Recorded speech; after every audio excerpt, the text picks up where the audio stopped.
communities are a great way to connect with like-minded professionals across the world. At Parity Consulting, we facilitate conversations around diversity and inclusion through Parity Plexus, a virtual group of inclusive professionals from a variety of backgrounds. Pay parity, an important element of gender equity, is the ongoing theme for discussions for a few weeks. We will share interesting bites around the topic and bring in experts to share their thoughts and help you to understand and reduce any gender pay gap in your organization. Watch this video where Prakriti Panwar, a diversity, equity, and inclusion leader, engages in conversation with Nishanth Ravindran, senior associate who specializes in employment law at AZB and Partners. Sign up to take part in this and many more conversations on Parity Plexus.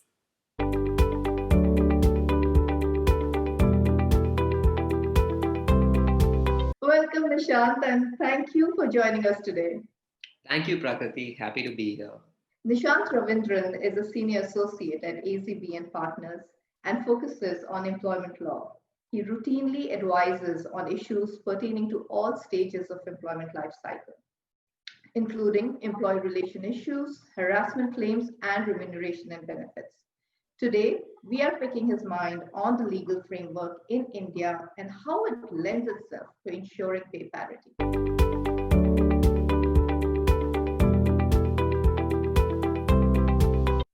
With that, Nishant, my very first question to you is there a legal requirement for private sector employers to ensure gender pay equity? Thank you, Prakriti. So, in fact, there is an actual requirement under law for private sector employees to ensure pay parity. And where this comes from is there's a legislation known as the Equal Remuneration Act. So, what the Equal Remuneration Act says is that men and women who perform the same or similar type of work should be paid the same and their conditions of service should be the same. Now, in terms of actually ensuring pay parity on ground, now there can be a number of factors which actually play in when making differences in terms of the actual wages which are paid between men and women in terms of, say, slightly more nuanced qualities such as, say, the college which a candidate has come from, or maybe slight changes in terms of when a candidate joined or things like that. Now, when it comes to this, in fact, the Supreme Court has actually said that when looking at pay parity, you should take somewhat of a broad approach to ensure that men and women are paid the same, which basically means that you look at parameters which are, I would say, more or less objective. So you really don't hone into certain nuances which may not actually play into the job or may not be nuances which would affect the kind of work which is being done by employees. For example, say there are two candidates from two separate colleges and the kind of work that they perform is more or less the same. The kind of output which they have is more or less the same. Then in that case, saying that one candidate is, say, from a much more well-known college than the other may not really play into or have effect in terms of the actual wages which are paid. So this is where it becomes important in terms of determining what same or similar work is when people are actually deciding how to pay their employees and to actually reduce a pay gap.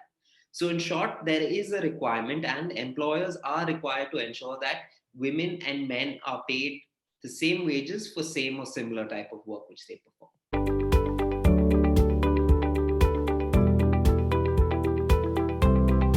So just in your experience there, Nishant, has the law around pay equity really developed in India? So, Prakriti, in terms of the law around pay equity in India, India, I would say, is not as far ahead as some of the more advanced jurisdictions. We still have quite a way to go in terms of pay parity. There have been some steps in terms of, say, the government coming out with the new wage code, which looks at actually to an extent making the equal remuneration requirements slightly more progressive in terms of, like, say, expanding the scope to actually ensure that wages are paid, same or similar wages are paid to all genders and not specifically restricting it to male and female employees.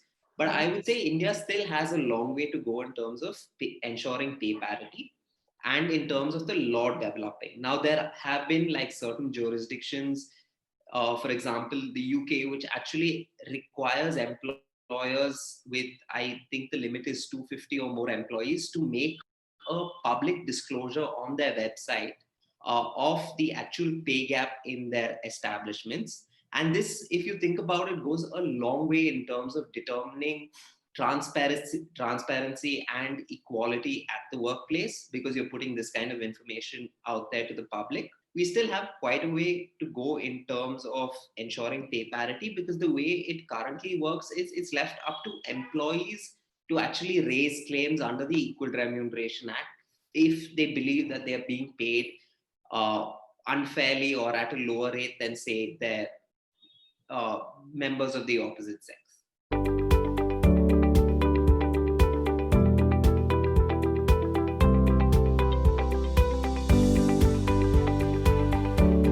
So it's interesting that you bring up this whole piece around the Code of Wages 2019, and to an extent, it does seem that it is far more progressive at this point of time. And by virtue of the fact that it just combines the two acts together, the four acts, in fact, together, and do you really believe that this will bring in more clarity, uniformity when it comes to implementation? Also, if you can deep dive a little more into the Code of Wages and kind of tell us, what these changes really are, and how are they really going to impact the employer? So now, in terms of the Code of Wages itself, it is a legislation which has basically brought together, consolidated four separate central labor statutes which were there, and the Equal Remuneration Act is one of them. Currently, as it stands, the Code on Wages has received the president's assent, but is yet to be implemented as law. Okay. Now, what the Code of Wages does is it kind of embodies the principle of the Equal Remuneration Act, where it requires that equal wages be paid for same or similar work. But the slight difference and the nuance in this case is it actually says for different genders. It uses the term genders instead of men and women. Now, whether or not this was intentional is something which we may never know. But what I would take away from this, and looking at it in a more beneficial and progressive manner, is that at least it appears to be a progressive step in ensuring pay parity, not so much in terms of the traditional sense of men and women, but also across all genders. So therefore, looking at making the workplace itself, I would say, more diverse and inclusive. So that is definitely a takeaway from the kind of change which has occurred in the Code of Wages. But like I said, I mean, whether it was an intentional step or not is something which we would have to see. But looking at it beneficially, it could at least point us in the direction that uh, the government is looking at making the workplace itself more diverse and inclusive. So that's definitely a step.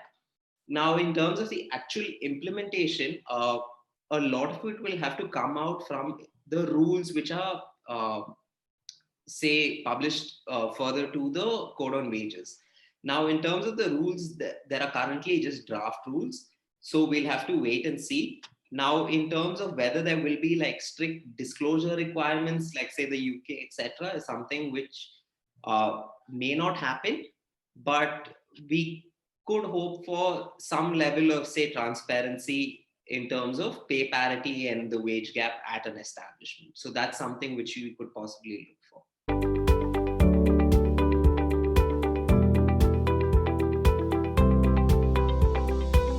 So you've been talking about disclosures. So is there anything in the current legal framework around pay equity disclosures in India? So, in fact, there is, Prakriti. So, the Oh. Equal Remuneration Act actually has a set of allied rules which Mhm. requires that an employer have a register, which he at times is required to also submit to the Labor Authority, which basically lists down the number of employees, the number of men, women, and the kind of wages which are paid to them. But the issue is that a lot of this is, say, raw data, which when people look at it may not be necessarily able to determine the quantum of the wage gap, if there is one, to actually ensure that compliance takes place.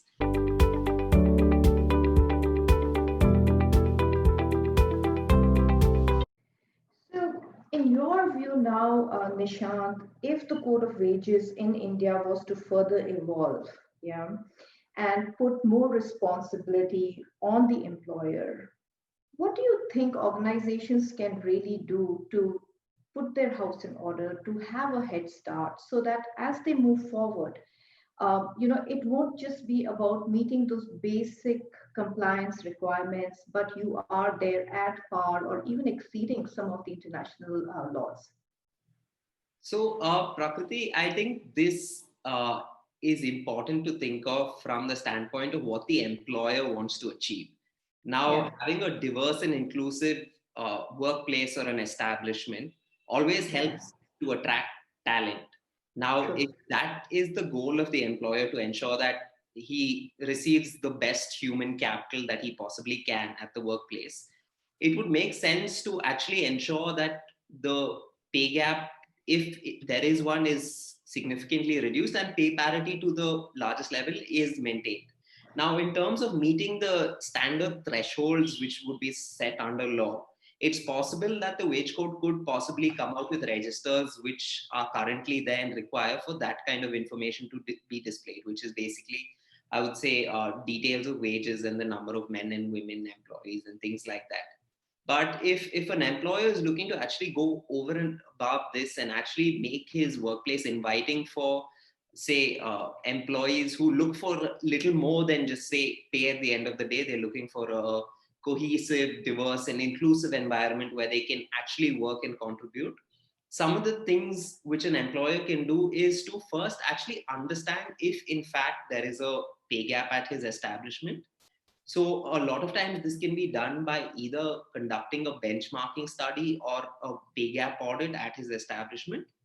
And once that's done, to actually examine the reasons for which such pay gap exists. Like I said, again, you break it down to see the criteria on which you have determined wages, whether there are certain criteria in there which actually might be a traditional criteria, but may not actually make sense in today's day and age.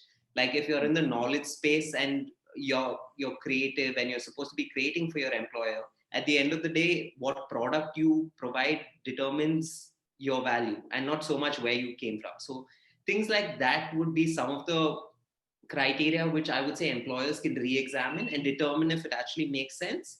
And to go even a step further, it might also make sense for employers to come out with a policy where they actually tell their employees that they are determined to ensure pay parity at the establishment. So employees who do the same work will receive more or less the same pay.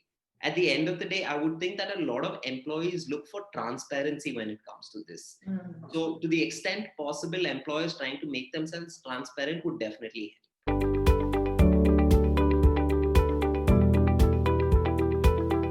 So this is fantastic, fantastic, absolutely there, Nishant. I think I have a lot of takeaways from the conversation that we have had today. So for me, A, there is certainly a legal framework in India, even today, which makes employers responsible for ensuring gender pay equity. And also, in some senses, a framework is already available where disclosures are required. Yeah. B, to me, as we progress further, I see that the Code of Wages 2019, as that comes into implementation, I also see that it will bring some bit of uniformity. It will demand transparency, to what you are talking about. Uh, but a very good piece of it, especially for organizations who are progressive, who want to stay ahead of the curve, is something that I kind of really gathered from a conversation today, is to kind of really set the house in order today.